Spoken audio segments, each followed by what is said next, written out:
Hello friends, welcome to my YouTube channel. Today I will discuss EMF equation of DC generator. तो आज हम EMF equation के बारे में देखेंगे, डेरिवेशन करेंगे। तो सबसे पहले हम लोग कंसीडर कर लेते हैं वैल्यूज़ को। P phi Z N A। P क्या है आपका? नंबर ऑफ पोल्स हैं ऑफ द जनरेटर। फाई क्या है? Flux produced by each pole. Z क्या है? Total number of conductor in armature. N क्या है? Speed of armature. ये क्या है? Number of parallel path. Number of parallel path. E यहाँ पे देखते हैं, ई क्या है? Rate of cutting the flux. जो फ्लक्स आपका प्रोड्यूस होगा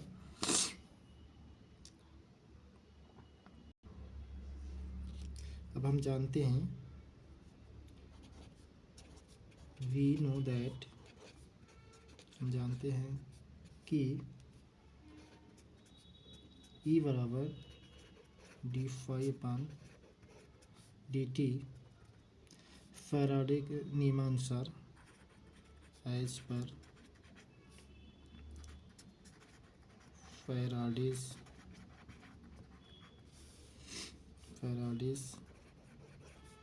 law of electromagnetic induction.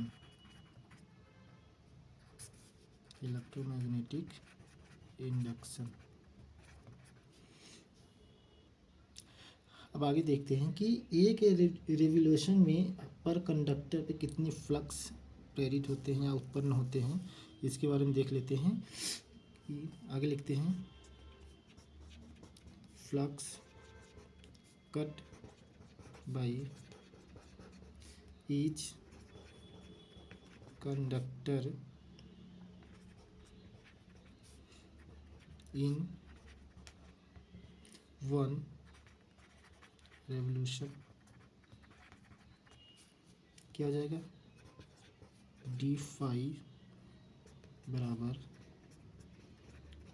Flux produced by each pole into number of poles. आप लिख सकते हैं कि d phi equal to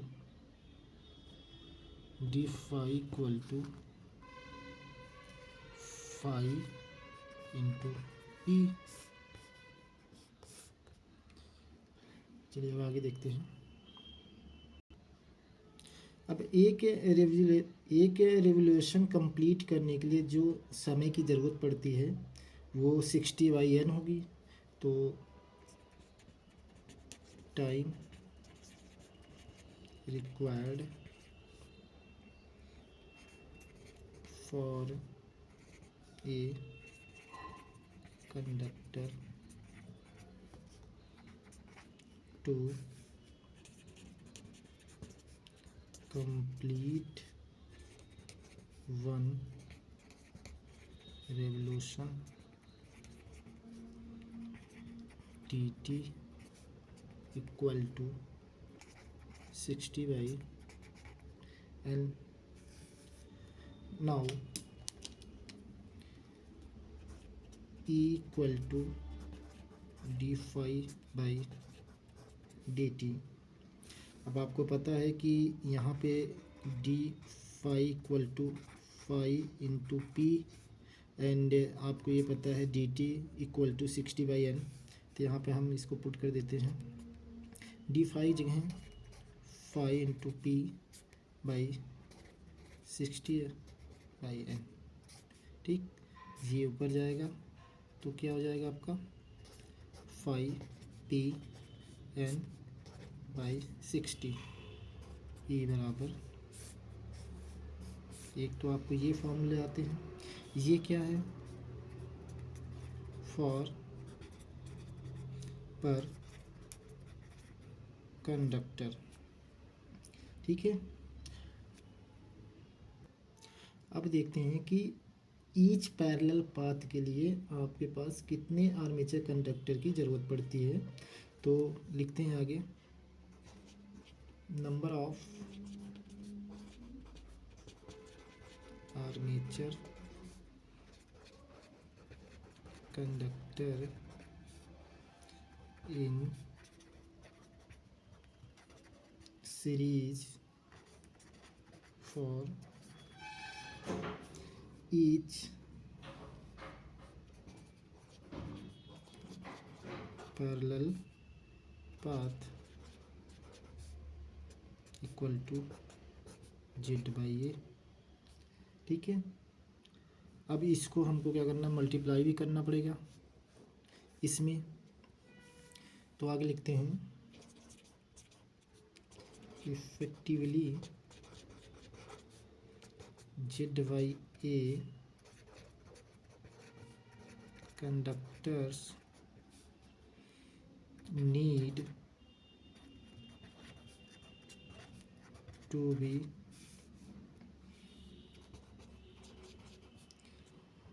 multiplied with EMF induced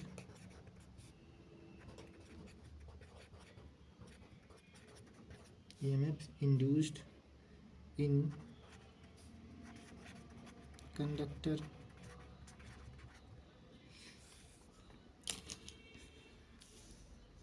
Now E equal to phi p, and ये आप लिख रहे हैं दोबारा 60. अब इसको क्या करना पड़ेगा, इसमें मल्टीप्लाई करने की ज़रूरत है. तो z/a,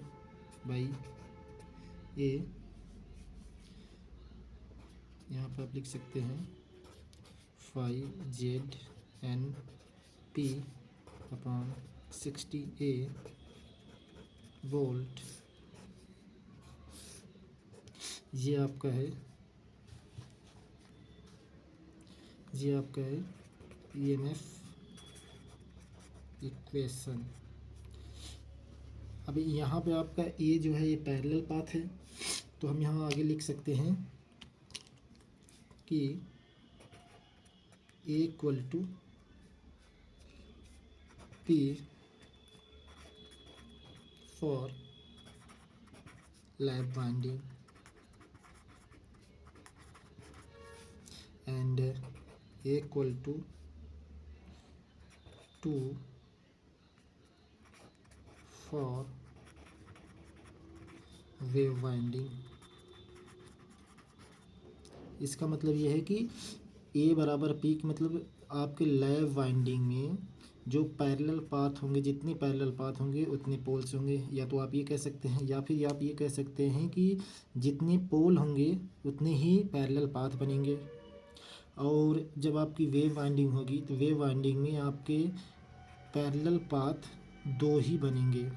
नंबर ऑफ पोल्स चाहे जितना भी हो, लेकिन आपके पैरेलल पाथ जो है आपके वह 2 ही बनेंगे. यह है वेव वाइंडिंग के लिए.